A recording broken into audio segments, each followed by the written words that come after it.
پھر جو بجٹ کے سلسلے میں انہوں نے بات کی ہے کہ تنخواہ دار طبقے کے پہ بہت زیادہ بوجھ ڈال دیا گیا ہے، یہ ظالمانہ بجٹ ہے، اور 50 سال کی تاریخ میں سب سے کم انویسٹمنٹ اس وقت ملک میں آئی ہے۔ اور انہوں نے یہ بھی بتایا ہے کہ اس وقت دیکھیں نیب کے حوالے سے جب انہوں نے بات کی کہ بہت سوالیہ نشان اٹھتے ہیں کہ سپریم کورٹ نے جب پوچھا کہ اگر یہ نیب ترامیم رہتی ہیں تو اس سے آپ کو فائدہ ہوگا، انہوں نے کہا کہ میری ذات کو تو فائدہ ہو جائے گا لیکن ملک دیوالیہ ہو جائے گا۔ اور انہوں نے اس کی وجہ یہ بیان کی کہ دیکھیں قانون کا مس یوز روکنا چاہیے، مس یوز آف پاور روکنی چاہیے، قانون کا جو غلط اطلاق کرتے ہیں ان کے خلاف سپریم کورٹ کو ایکشن لینا چاہیے، نہ کہ قانون ختم کر دینا چاہیے، اس کا نقصان ملک کو ہوگا۔ انہوں نے پھر یہ بھی بتایا کہ جب سے نیب بنا 17 سال میں یعنی 2018 تک 17 سال میں صرف 295 ارب روپے نیب نے اکٹھے کیے، ویئرز عمران خان صاحب کے 3 سال کے زمانے میں 480 ارب روپے اکٹھے کیے، ویئرز 1100 ارب روپے مزید اکٹھا کرنا تھا جن کے کیسز ابھی میچور ہو چکے تھے، لیکن ان کیسز کو ختم کر دیا گیا نیب لا کو تبدیل کر کے ان لوگوں نے جن کے اپنے پرسن سپیسیفک کیسز تھے۔ پھر انہوں نے بتایا کہ کس طریقے سے میوچول لیگل اسسٹنس ہوا کرتی تھی، یعنی آپ کے پاس کوئی پراپرٹی کے ایسٹس ہیں، کوئی بینیفٹ ہیں، کوئی پراپرٹی کے کاغذات ہیں، وہ آپ نے چیک کرانا ہے دبئی سے، یو کے سے، یو ایس اے سے کہ جناب یہ اس کے ہیں یا نہیں ہیں، وہ ختم کر دیا، ان ایڈمیسیبل ایویڈنس کر دیا۔ اس کا نقصان یہ ہوا کہ آپ منی لانڈرنگ سے یہاں سے پیسہ لے کے باہر بھاگ جائیں اور وہاں سے جو بھی پراپرٹی آپ کے پاس اس کی ایویڈنس آئے آپ اس کے اوپر میوچل لیگل اسسٹنس لے نہیں سکتے، اور اگر لے لیں تو اس کو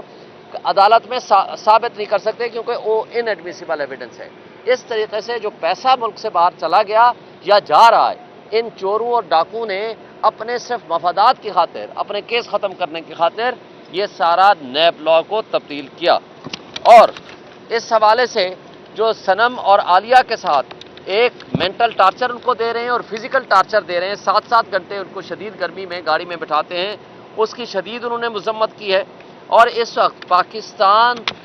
پاکستانیوں کی زندگی موت کا سوال ہو چکا ہے، اس لیے پوری پاکستانی قوم کو کہا ہے کہ وہ اٹھ کھڑے ہوں، متحد ہو جائیں، اور اس طرح کوئی پریسیڈنٹ نہیں ملتا، بنانا ریپبلک میں بھی پریسیڈنٹ نہیں ملتا کہ کوئی لیجسلیشن کی جائے کہ جو اسپرٹ آف دی کانسٹیٹیوشن کے خلاف ہو، اور وہ اس طرح ہو کہ وہ اپنے کیسز معاف کرانے کے لیے خود ہی قانون سازی کر لیں۔ تو اس لیے،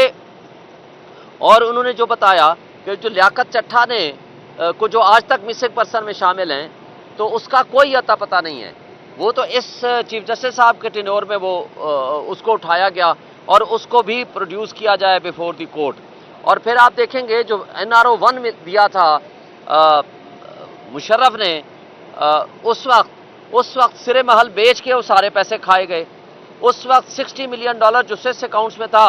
جس کے اوپر یوسف رضا گیلانی نے خط نہیں لکھا تھا، اس کا بھی کوئی پتہ نہیں وہ پیسے کدھر گئے۔ یہ پاکستان کا پیسہ تھا نا، میرا آپ کا پیسہ تھا۔ اور اس طریقے سے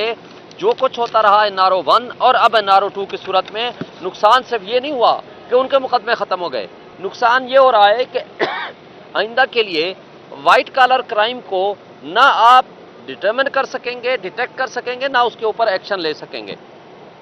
اسی طرح جس طرح جھوٹا مقدمہ بنایا گیا، 80 لاکھ کے سیٹ کو 3 ارب 18 کروڑ کا بنا دیا گیا، تو اس طرح جو مس یوز آف پاور کی جا رہی ہے اس کے اوپر ایکشن لینا چاہیے اور ان اتھارٹیز کو سامنے لانا چاہیے، ان کے خلاف ایکشن لینا چاہیے، نہ کہ قانون ہی بدل دیں۔ یہ ایسے ہی ہے جیسے اگر کسی شخص نے، اگر کسی پولیس نے جھوٹا مقدمہ کر دیا 324 کا یا 302 کا مرڈر کا، تو کیا PPC کو تو نہیں ختم کریں گے ہم اس پولیس والے کے خلاف ایکشن لیں گے جس نے جھوٹا مقدمہ کیا ہے۔ لہذا ایسا سسٹم ہونا چاہیے کہ جس سے ہم قانون کو بہتر کر سکیں، نہ کہ اس قانون کو ہی ختم کر دیں۔ اور اس کے علاوہ جو اس وقت ہو رہا ہے کہ یہ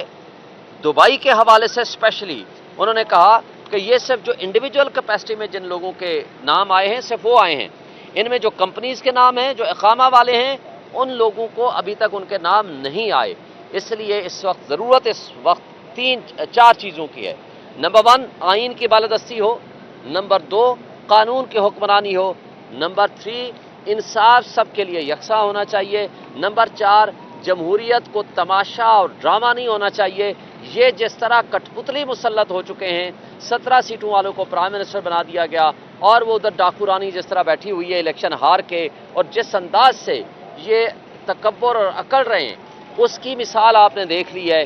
اب اگر یہ سچے ہوتے تو جو ٹریبونل فنکشنل ہیں اس کو ختم کرنے کے لیے انہوں نے آرڈیننس کے ذریعے، ایک تو عمران خان کے خلاف 40 دن کا وہ ریمانڈ والا وہ آپ نے دیکھا ہے، وہ آرڈیننس کیا، اور دوسرا کہ جی الیکشن کمیشن جو خود مجرم ہے کئی کیسز میں، جنہوں نے یہ ساری مجرمانہ حرکتیں کی ہیں، اس کے ذریعے کہ وہ ریٹائرڈ ججز کو لگائیں گے تاکہ وہ ٹریبونل فنکشن کر سکیں، اور یہ ساری چیزیں وہ ہیں جو ہمارے ملک کو آگے لے جانے والی نہیں ہیں۔ اچھا یہ بتائیے گا کہ خان صاحب نے آج ایک بڑی اہم بات کی ہے کہ ہمیں پوری بات انہوں نے سنی نہیں تھی کیونکہ انہوں نے ہمیں باہر نکال دیا۔ انہوں نے کہا کہ میں تمام پارٹیوں کو یہ کہتا ہوں کہ بیٹھ کر ملک کے لیے کچھ سوچیں، تو اس میں انہوں نے خان صاحب نے مزید کیا چاہتے ہیں کہ وہ پارٹی کے ساتھ مذاکرات چاہتے ہیں، اسٹیبلشمنٹ کے ساتھ مذاکرات چاہتے ہیں، اس کے بارے میں تھوڑا سا کلیئر کریں۔ دیکھیں خان صاحب نے یہ محمود اچکزئی کے ذریعے پیغام ان کو پہنچا دیا ہے، اور دوسرا انہوں نے ملک کے تمام طبقوں کو انکلوڈنگ آل پولیٹیکل پارٹیز کو یہ کہا ہے کہ آپ ملک کا سوچیں، بیٹھ جائیں، اس لیے کہ یہ ملک ہوگا تو ہم سب ہوں گے۔ اگر ملک کی تباہی اپنے ہاتھوں سے جو لوگ کرنے جا رہے ہیں یا کر رہے ہیں ان کے خلاف متحد ہو جائیں، اور یہ ایک واضح پیغام تھا to all the political parties including the present regime جو اس وقت کٹ پتلی کی صورت میں یہ بیٹھے ہوئے ہیں۔ اور آج دیکھا کہ وہ دانیال جو کہ خود قاتل ہے، ہمارے ایک سابق ایم پی اے چودھری عدنان کا، پی ٹی آئی کے سابق ایم پی اے چودھری عدنان کا قاتل ہے وہ اور اس کا باپ، پوری ایویڈنس آ چکی ہے۔ وہ آج یہاں اس کیس کو چیک کرنے کے لیے آیا ہوا ہے جس کے اوپر خان صاحب نے احتجاج کیا اور اس کو باہر نکال دیا۔ اور اسی طرح پچھلے ہفتے پتہ چلا کہ وہ ایک بیرسٹر عقیل نامی بندہ ہے جو کہ بری طرح ہارا ہوا ہے فارم 45 کے مطابق، اور وہ بھی یہاں جناب دندناتا پھر رہا تھا اور دیکھنے کے لیے اور چیک کرنے کے لیے آیا تھا۔ ہم یہ ان سے مطالبہ کرتے ہیں کہ یہ کٹ پتلیوں کے خلاف شدید نفرت ہے لوگوں کی، یہ ہارے ہوئے لوگ ہیں، یہ کس روح سے یہاں ہمارا کیس کا ٹرائل ہے، ہم لوگوں کو اندر جانے نہیں دیا جاتا، اور یہاں جیلوں میں یہ دندناتے پھرتے ہیں، ان کے خلاف شدید احتجاج ہم کرتے ہیں۔ Thank you. اپنا شعیب شاہین صاحب، آپ سینئر کارکن پی ٹی آئی میں چیف پوزیشن پہ بھی ہیں، یہ بتائیں خان صاحب پہلے یہ کہتے رہے کہ ہمارے مذاکرات صرف طاقتور لوگوں کے ساتھ ہوں گے جو جن کے پاس اصل طاقت ہے، اب وہ اس نتیجے پر کیوں پہنچے کہ انہوں نے اپنی پارٹی لیڈرشپ کو بھی اور محمود خان اچکزئی کے ذریعے بھی جو حکومت ہے یا حکومت میں جو شامل جماعتیں ہیں یا دیگر جماعتیں ہیں ان کے ساتھ نیگوشیشن کرنے کے لیے وہ کیوں تیار ہوئے، اس کے پیچھے ریزنز کیا ہیں؟ دیکھیں چیف جسٹس آف پاکستان نے نیب اپیل کو سنتے ہوئے جسٹس جمال بندوخیل صاحب نے، جسٹس اطہر من اللہ صاحب نے ان کو یہ مشورہ دیا، ان کو ایڈوائز کی کہ اس وقت پاکستان میں آپ کی سب سے بڑی سپورٹ ہے اور آپ کی ضرورت ہے پاکستانیوں کو، لہٰذا اس کو مذاکرات کے ذریعے ان کو سیٹل ڈاؤن کرنے کی کوشش کریں ان معاملات کو، اور ان کی اس کنسلٹیشن اور ان کی اس ایڈوائس کے بعد انہوں نے محمود اچکزئی کو یہ امپاور کیا۔ کوئی بات کرنی؟ Thank you G.